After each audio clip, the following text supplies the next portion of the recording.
Tundu Lissu alirejeshwa Ukonga gerezani.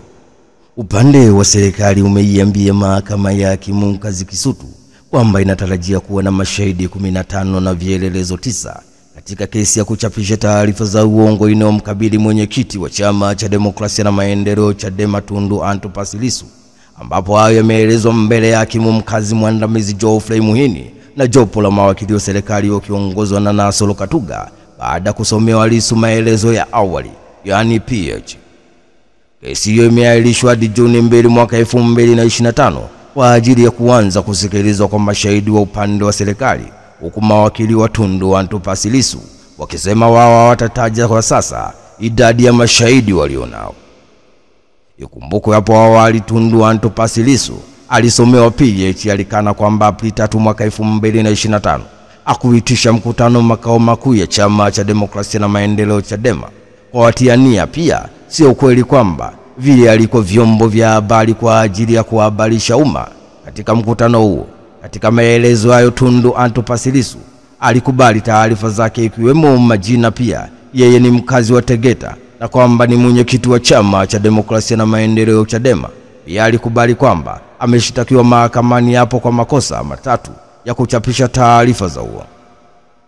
Mbali na hayo, mwenyekiti Tundu Antipas Lissu amekana kuchapisha taarifa za uongo kwamba uchaguzi wa serikali za mitaa mwaka 2024 wagombea wa Chama cha Demokrasia na Maendeleo Chadema walienguliwa kwa maelekezo ya Rais wa Jamhuri ya Muungano wa Tanzania.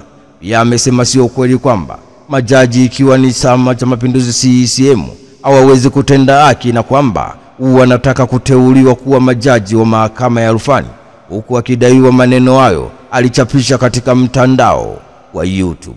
Ni taarifa kutoka jijini Dar es Salaam. Hatimaye upande wa serikali umeiambia mahakama ya hakimu mkazi Kisutu kwamba inatarajia kuwa na mashahidi 15 na vielelezo 9 katika kesi ya kuchapisha taarifa za uongo inayomkabili mwenyekiti wa Chama cha Demokrasia na Maendeleo Chadema Tundu Antipas Lissu, ambapo haya yameelezwa mbele ya hakimu mkazi mwandamizi Geoffrey Muhini na jopo la mawakili wa serikali wakiongozwa na Nasolo Katuga baada kumsomea Tundu Antipas Lissu maelezo ya awali, yani PH.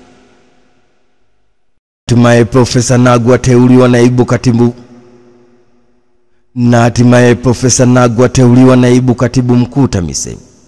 Rais wa Jamhuri ya Muungano wa Tanzania Daktari Samia Suluhu Hassan amemteua Profesa Tumaini Nagu wa naibu katibu mkuu ofisi ya Rais Tawala za Mikoa na Serikali za Mitaa TAMISEMI anayeshughulikia masuala ya afya.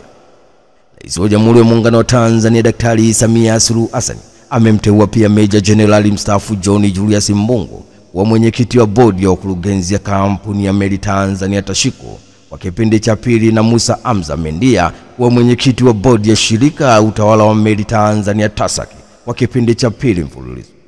Uapisho wa katibu naibu mkuu utafanyika tarehe itakayopangwa. Ni taarifa kutoka jijini Dar es Salaam. Hatimaye Rais wa Jamhuri ya Muungano wa Tanzania Daktari Samia Suluhu Hassan amemteua Profesa Tumaini Nagu wa naibu katibu mkuu ofisi ya Rais Tawala za Mikoa na Serikali za Mitaa TAMISEMI anayeshughulikia masuala ya afya. Daktari Blandina ateuliwa naibu katibu mtendaji mipango. Rais wa Jamhuri ya Muungano wa Tanzania Daktari Samia Suluhu Hassan amemteua Daktari Blandina Kalama wa naibu katibu mtendaji tume ya mipango anayeshughulikia biashara ubunifu, akichukua nafasi ya Daktari Lola Madete ambaye uteuzi wake umetenguliwa na atapangiwa majukumu mengi. Rais wa Jamhuri ya Muungano wa Tanzania Daktari Samia Suluhu Hassan pia amemteua Balozi George Kahema Madafa kuwa mwenyekiti wa bodi kampuni ya Puma Energy Tanzania, akichukua nafasi ya Daktari Majiga Budeba ambaye amemaliza muda wake. Rais wa Jamhuri ya Muungano wa Tanzania Daktari Samia Suluhu Hassan amemteua Jacobo Jairi Kabona kuwa mwenyekiti wa bodi ya wakurugenzi bodi ya wataalamu wa ununuzi na ugavi PSPTB kwa kipindi cha pili. Uapisho wa naibu katibu mtendaji utafanyika tarehe itapopangwa. Ni taarifa kutoka jijini Dar es Salaam. Hatimaye Rais wa Jamhuri ya Muungano wa Tanzania Daktari Samia Suluhu Hassan amemteua Daktari Blandina Kalama wa naibu katibu mtendaji tume ya mipango anayeshughulikia biashara na ubunifu, akichukua nafasi ya Daktari Lola Madete ambaye uteuzi wake umetenguliwa na atapangiwa majukumu mengi. Kesi ya uhaini ya Tundu Lissu yaahirishwa hadi Juni 2.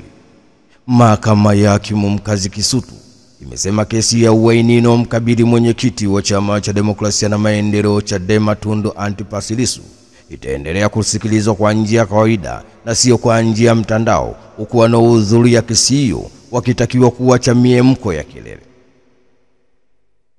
Hatua hiyo inatokana na uamuzi wa hakimu mkazi mfawidhi Franco Kiswaga baada ya jopo la mawakili wa Tundu Lissu kuwasilisha maombi madogo, ikiwemo la kesi kuendelea kwa njia ya kawaida na Lissu akae mwenyewe kizimbani badala ya kulindwa na askari magereza.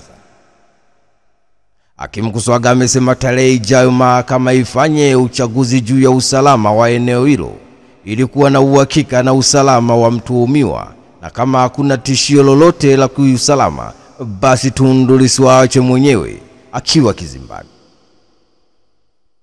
Pia ameutaka upande wa jamhuri kukamilisha upelelezi kwa haraka.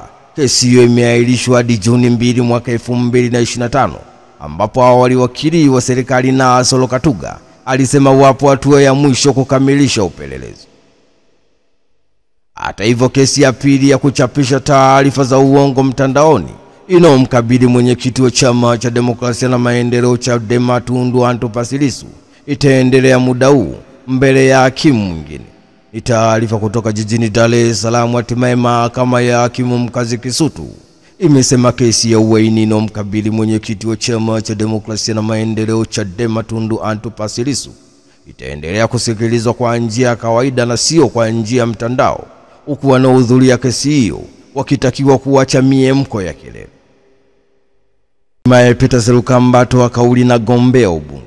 Mkuu wa mkoa wa Iringa Peter Serukamba ametangaza rasmi dhamira yake ya kugombea ubunge katika uchaguzi mkuu wa mwaka 2025, akisema sasa ni muda mwafaka wa kuwatumikia wananchi kwa ukaribu zaidi kupitia nafasi ya uwakilishi wa bunge la Jamhuri ya Muungano wa Tanzania, ingawa bado hajaweka uwazi anaenda kugombea jimbo lipi. Peter Serukamba amesema hayo wakati wa kikao cha halmashauri kuu ya Chama cha Mapinduzi CCM mkoa wa Iringa kilicholenga kupitia utekelezaji wa ilani ya uchaguzi ya chama hicho kwa kipindi cha miaka 4 ya serikali ya awamu ya 6. Peter Serukamba ameendelea kusema kuwa mimi leo nadiriki kusema nadhani hii ni halmashauri yangu ya mkoa wa mwisho. Mimi nimekata shauri, nimemwonea wivu kaka yangu Lukuvi kukaa bungeni kwa muda mrefu, na mimi nataka niende huko na nina uhakika nitashinda huko. Nitaenda na washukuru sana wale wote mnaokwenda kugombania nafasi ya ubunge na watakia kila la heri.